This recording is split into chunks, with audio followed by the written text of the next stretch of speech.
Good morning. Two hands. Both hands call pre-flop. So hand number one, ace jack spade, or ace jack clubs. We have early position player raises to 3.5. I only have 14 hands on him, but right now he looks like he's a 29-1. So it looks like he's going to be somewhat loose and aggressive.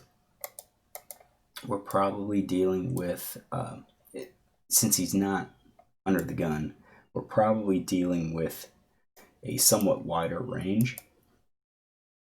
If we look at something like that, that's at 24.9%. Early position probably isn't that wide. I think we can probably get rid of some of these cards and give him something maybe like that. I mean, 19.5% still pretty wide.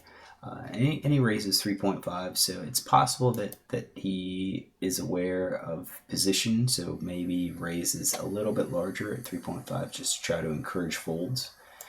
Our ace jack suited is actually going to be kind of near the top of his range. I'd say a middle top would probably be a good description. And our question is, should we call or should we raise?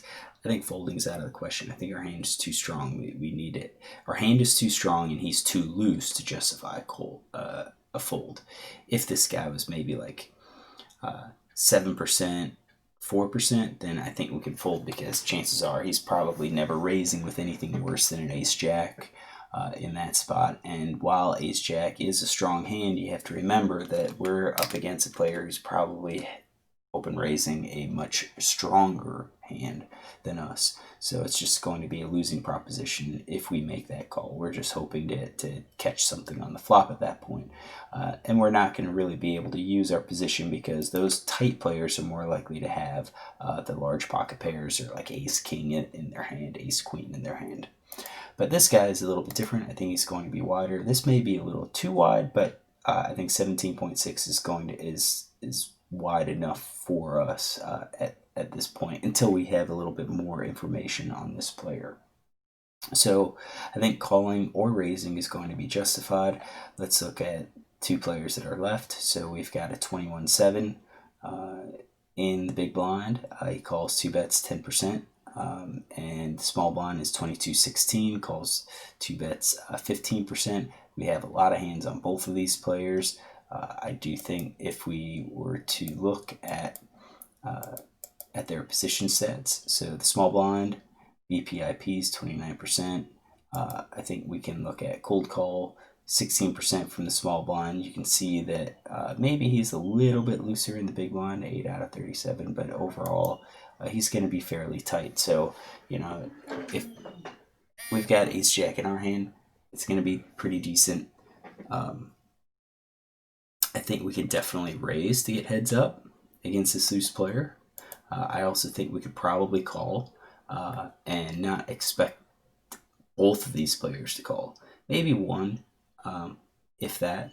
But you know what? I think both of these player stats are going to look at it as saying we have an early position player that raised and then a late position player called. This guy indicates some strength. This guy indicates not as much strength, but still some strength because we called. They may just dump a lot of their hand. So I think it's probably a toss-up. Because I also think that if we call, we get ourselves in a situation where we can make more money from this player as a loose aggressive. He's going to be a little bit more liberal with his bets, whereas if I raise now, he's going to just dump some of these weaker hands that probably would have gone for at least one, maybe two streets of value. Or bluffing, you can say. So I think the call is justified. But I think you could also argue with the raise. I don't think I raised at the time, probably because a hand chart suggested that I should just call with ace jack suited. But looking at it now, I think if I raise, he's going to fold too many of his weaker hands, which gives him a much stronger range post flop. So I think calling to keep the wider range there is perfectly fine. Big blind calls. Big blind. I don't think he's only 21-17. He didn't 3-bet. So we can eliminate some hands. So I think ace king, probably queens plus. I think those are the standard hands that would 3-bet. His 3-bet 6%. And from the small blind out of position, I do think it ends up being a little bit tighter. So this player calling, maybe not all of the suited kings. We can probably look maybe, I think the offsuits maybe, probably less likely to have offsuits.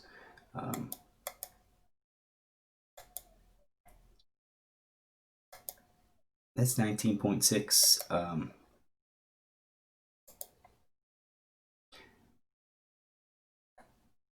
17.8. I think maybe something like that is suitable. So you can see we're at the top of his range. He just calls. So with his call, he could have all of these. If we see a check raise post flop, then I think it probably suggests more like he just hit trips. So let's see. The flop is Jack 5-2. Rainbow. So Jack of diamonds, 5 of clubs, 2 spades. Hits us with top pair, which puts us way ahead of his range. Really, he's not going to have much of a draw. This guy too, really don't really have a whole lot of the draws. So I'm gonna think villain 1 checks his entire range here, because he wasn't the pre-flop aggressor. Villain 3-bet. Now out of 14 hands, he's made a c-bet in position 3 out of 3. I don't have any out of position stats, so it's going to be reasonable to assume that if he is c-bet 3 out of 3 times, that he's probably going to c-bet, most if not all of his range again. So the question is, what is he going to c-bet with? I think on this dry board, probably his entire range. So all of his ace highs, his weak pair pluses, his gut shots probably are going to be there. Question would be his overcards and 2-card backdoor flush draws. So we could just say it's 100%. He bet half pot. And when you think about ranges that call, it's a dry board. I think you're going to generate a lot of folds. So for a loose aggressive, he's probably going to bet 100%. And we could leave in all of those cards. So, against that 100% of his. So this is tight. That's still 79%, but he may just go ahead and say, I want 100% of my range to continue. And against that range, we're still ahead. So I do think we can call. Should we raise? I think if we raise, we're going to get him to fold way too much. So, when you look at this first player here, if we raise, we apply pressure. So we're going to raise to maybe, 15. We could probably raise to 12.5 or 13, a little bit smaller. But I don't like the min raise. I do think we should be betting a little bit larger. Now, if we bet, I think this player is probably going to call with top pair. And then probably that's it. I don't think he's going to call gut shots, overs, 2-card backdoor flush draws. I think he's just going to call top pair plus. And when you look at that, that's 15.7% of hands. Whereas if I just call, he may come along with the pocket pair below top pair. He may call with a middle pair, weak pair just once. He may call with a gut shot. So, when you compare, that, we're at 78.9 versus 58.25. I think calling might encourage him to come along. Now, this player, though, we've got 100% that he just c-bet. If we bet, I think he is going to dump a lot of his hands. So if he just dumps all of his ace high hands, he's only continuing with 54.4 versus his entire range. That's at 78. So I kind of think that if he's bluffing, we've got a chance where we can call, and if a 9 or a 10 or even an 8 hits the board and pairs him, he may fire a second barrel again that we can call, and possibly even get villain 1 to call one more time. I think raising is just going to fold out too much hands. It's going to, yeah, we're going to win the pot, but I think what we want to do is try to go for a bigger pot. So I think the call is okay, and both of them call. So we're going to leave 100% of his range there. This one, we're going to say he's going to call with any pair. We'll call with the gut shot. I don't think the overcards are going to call. I think the big blind's going to have some sort of draw there. So we'll have his range. We're at 78.9% against him.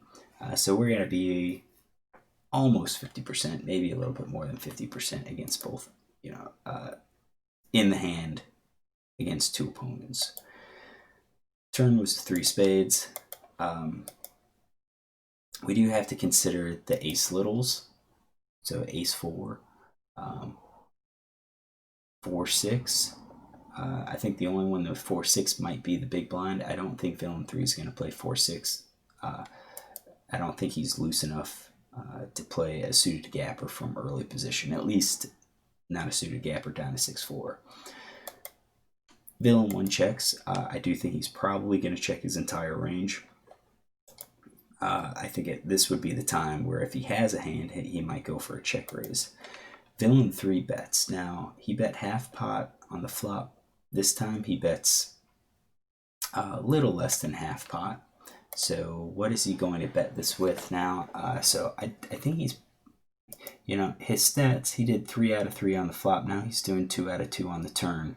And then he does 0 on the river. I mean, just with that, I think he's still going to be betting if he has some sort of hand. So I think what we can do is probably add, keep it with all of his pairs, his weak pair plus, because those are your ace 2, ace 3 hands, maybe pocket 4s, your flush draw, your gut shot, your open-ended straight draws. I think he's going to see bet all of those. We're at 73, almost 74% against those. We are justified in calling now. Should we call or should we raise?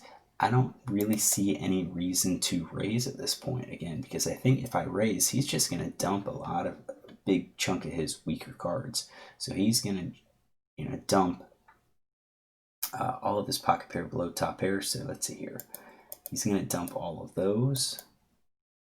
He'll probably still call with his flush draw and probably with his open-ended straight draws, but I think his gut shots are going to fold.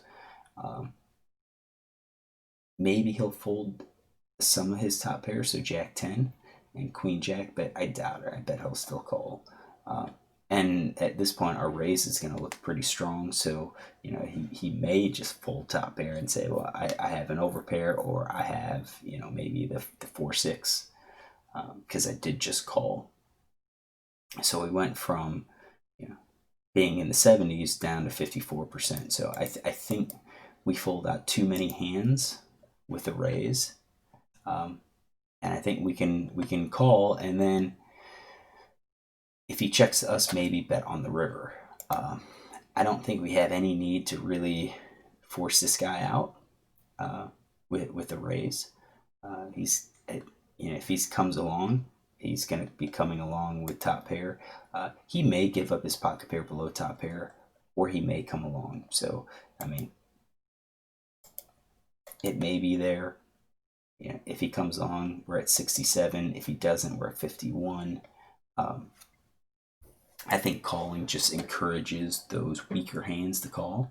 He could still have flush draw, still have an open-ended straight draw, could have a gut shot as well.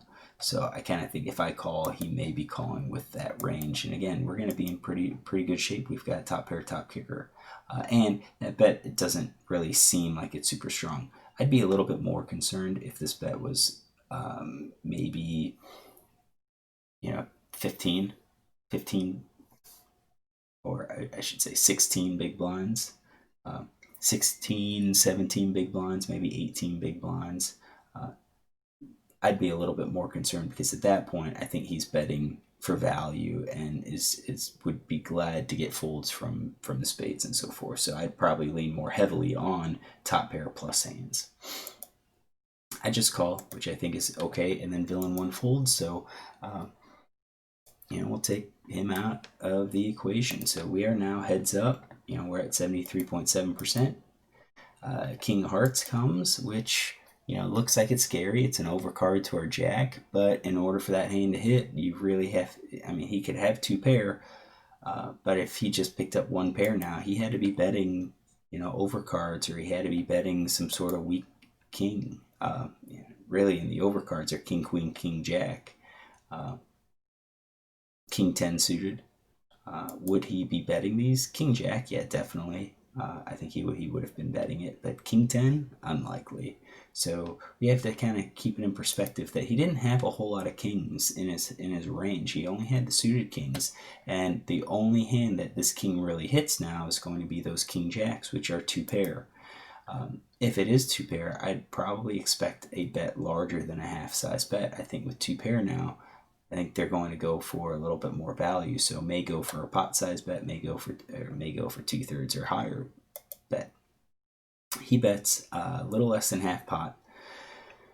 What is he going to bet that with? As I said, I think with two pair, I think with straight sets, two pairs, over pairs, I think they're going to try to go for a little bit more value. I think they're going to try to go for. I think they're gonna and top pair too. I think they're gonna try to go for getting the ace to call. So this is kind of a scary bet. I'm getting, according to Poker Tracker, I'm getting 24%. So I have to call 24.6 big bets to win the pop plus my risk. So I need 32% equity to call. Question is, do I have that? So let's think about the hands that he's going to bet. I do think he's going to be betting all of his jacks, all his middle pairs. I think pocket pair below top pair, queens, probably. If he's betting all this way, he can easily be betting at least the jack. So at that hand, we're at 70%. We have the equity. If we add in the top pair, the kings, we are at 59% equity with just middle pair and the jacks. If we add in top pair, so the king hands, we're at 39%. If we add all of these other hands, straights and sets, we are at 22%. Could he have the weak pair as well? So all of these smaller pocket pairs, possibly. He's been aggressive, but he hasn't really been overly aggressive. It's half pot, and then it was slightly less than half pot, slightly less than half pot. This is looking closer to one of these pocket jacks type hands. So ace jack, queen jack, jack 10, and maybe even 10s, 9s, 8s, and 7s. I do think straight sets, two pairs, are going to be betting a little bit more. Same thing with the overpair. I think we would have seen them betting more during the hand. So even the overpair, aces or kings or queens, I do think we would have been seeing a 2/3 size bet or even a pot size bet on the turn. So I think I think top pair, even when you think about ace king had to get there. And I think the only ace kings, not even sure why we had him there. Because we had ace king of spades. Why did we have two combos? Oh, okay, because of the gut shot, because of the ace. Yep, because of the ace. So that makes sense. So I guess just against those top pair, pocket pair, below top pair, middle pair, I think we're at 81 39%. And I think that's fair. I think that's suitable. So I think we're getting the odds to call. I did call, and he shows tens. So that is, I think it was in his weak pair. So it's maybe not all of his weak pair. Maybe not sixes and 5, 6, and 7s, but we saw that he was betting. I don't know what he thought we had. I think our calls were just leaning more and more heavily towards the jack, which means once that king hits, I think he could have probably really increased his bet size. Instead of betting half pot again, really bet pot and applied the pressure, because then I would have to think that, okay, that king hit him, and he either has, a king, top pair type hand, or he just spiked 2 pair. That would be my thought. So I think my hand's okay. We got 3 streets of value from him. Definitely like pre-flop. I think the call's fine. I think the flop and the turn are okay. I do think if I raise, he's going to shut down. He'll check the turn. We probably, if we bet the turn, he'll probably find a fold at that point, give us credit for a jack. But, once he bet the turn at that time, I'm thinking he probably has a jack too. All right, so this is hand number 1. Let me close out and get hand number 2. All right, so hand number 2's pocket nines. We have fold to the cutoff, who min raises. He is an 18-9 out of 11 hands. You can see that he just he's played most of his hands in early position or mid position. His raise is only a min bet. I think this is kind of a weak raise. This is kind of a raise that they don't like the strength of their hand, you can say. And I know I've said this before, there are some people that will do this with pocket aces and pocket kings because they're afraid that everyone will fold. But most people who are going to do these 2 big bets, I don't think they have these big hands.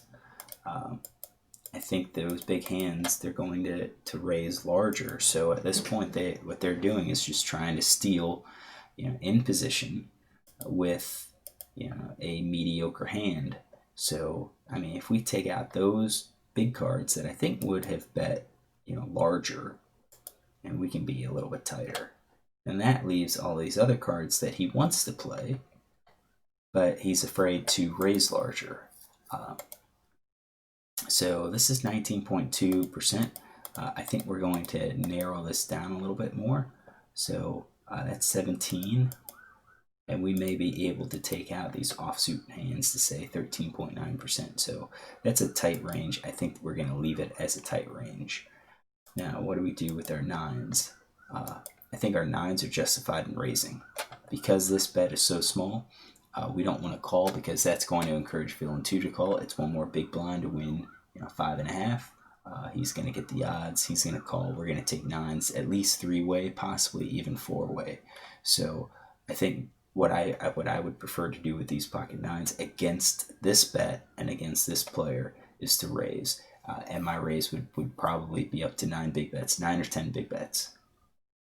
So did I do that? Nope, I just called, which I think is a mistake. And of course, both players call. So let me pause real quick.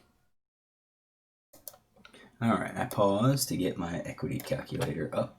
So let's look at what happened here. All right, so we've got 9 of clubs, 9 of diamonds. If I raise, then I think this guy is going to be, 9 of clubs, 9 of diamonds. I think this guy is probably going to call with most of his range. I think the hands that he folds will be maybe the king jack, queen jack offsuits, king 10, queen 10 offsuits. He'll probably call with all of his suited.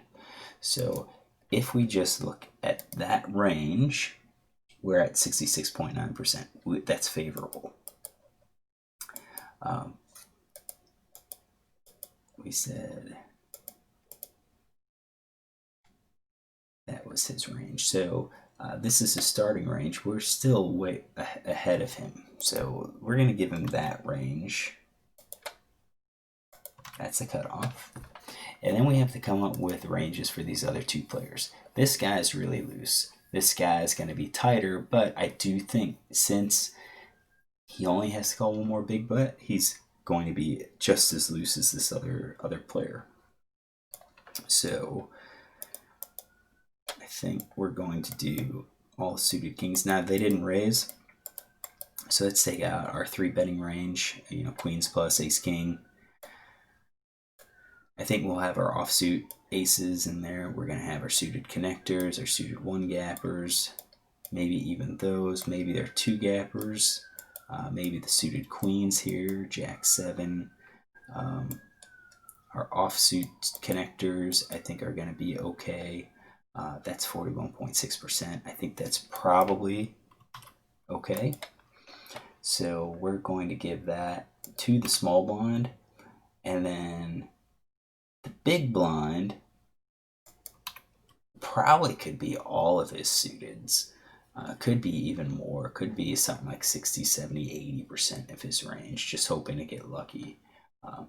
And perhaps that's what we'll do. Let's just adjust this. Let's... Okay. So I pasted that. Let's see if we can get it. Let me pause. Alright, Flopzilla froze on me real quick. So I think what we'll do is just give him basically all of the suiteds except, yeah, I think all of the suiteds.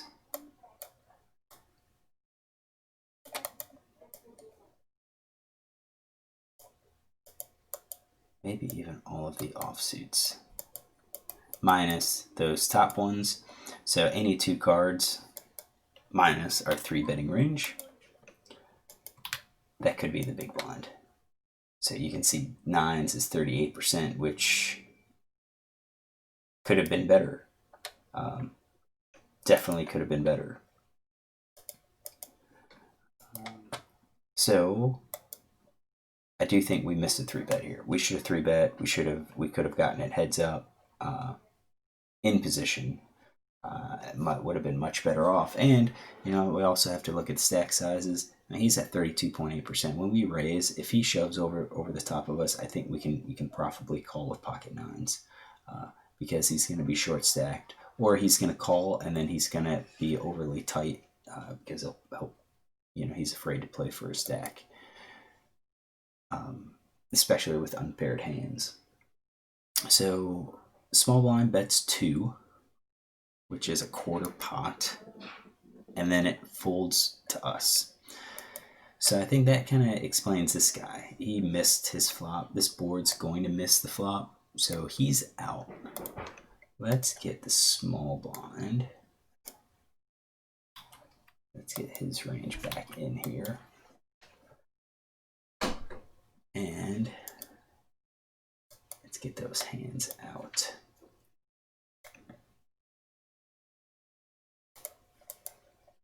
That's 9 of clubs.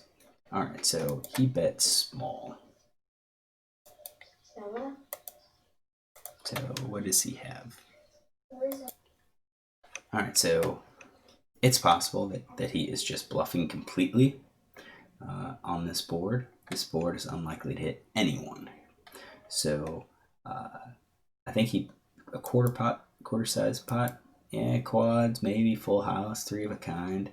Overpair, I just think all of those hands would probably be betting larger. I think he's dealing with ace high hand, no mace made hand. These draws, something like that. Top pair are the 3s, definitely. I think the overpairs are going to bet bigger. The 3 of a kinds are going to bet bigger. Full houses are going to bet bigger.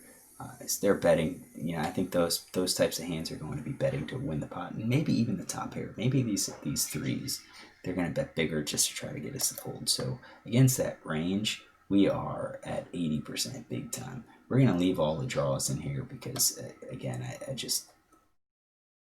I think he's got all of the draws. It's not going to change that much because I don't want the overpairs. So 81%, we're justified in calling. And I don't really see a reason to raise. Yeah, we're going to give up a 10 jack. Queen, king, and ace could come and beat us, which, it's a risk. That's five different cards. They can come and beat us, or we can just, or we can raise and expect him to fold everything. I think I'm okay with calling, although I think raising would also, raising protects our equity. Raising protects our equity because I don't think we're behind at all. I just called, which again, when you think about raising, what worse hands call, I don't think any worse hands call. I think they all just fold at that point. I just think they dump it. So I called. Turn was a 10 of diamonds. That could be scary because now I need the 10s to catch and beat us, but you can see that out of that range, it's only 15%. So now he checks. I do think it's possible that he could check behind with that top pair hand. I bet 75% on this board. That might be a little too large, but it's consistent with, calling a flop bet with the plan to take it away on the turn. So betting this large is consistent with me just bluffing. With an ace, with an ace king, ace queen, if I was calling with backdoor flush draw. So I think that bet's okay. He calls. So now the question is, what is he going to call with? I think his flush draws calling, gut shots are calling. I think we have top pairs definitely going to call. Although top pair, I would kind of expect him to be betting again. He already bet once on the flop. Since he hits a 10, I'd expect him to bet again. I think maybe the ace high is going to call. Doesn't believe that I actually hit, so I don't think just any no-made hand's going to call. So I think ace, ace high, middle pair. So 50% of the hands call. We're at 86% once he calls, and that's kind of a big bet, and that's why I don't think the no-made hands. If I only bet, let's say 4, I think then you're going to see a wider range of hands call. So maybe even you might start to get the kings to call, but he didn't. I don't think he's calling with the larger bet. So now we see 6 hearts. So the only hand that kind of gets there is the 4-5. Yeah, I think a 4-5 is in his range, but that's going to be small percent, 8.25%. Now he leads for 15%. I'm sorry, for 15 big bets, half pot, and the question becomes: do we think he's going to bet that with? Do we think he's going to bet half pot with the 4-5? Maybe. Definitely, possibly, but also, everything misses, all the diamonds. He could be calling because he thinks I'm on the diamond draw. So I think with this bet, he donked for a quarter pot on the flop. So he just called pre-flop, he donked on the flop, then called a bet on the turn after he checked, and now he's betting half pot again. I think he can have.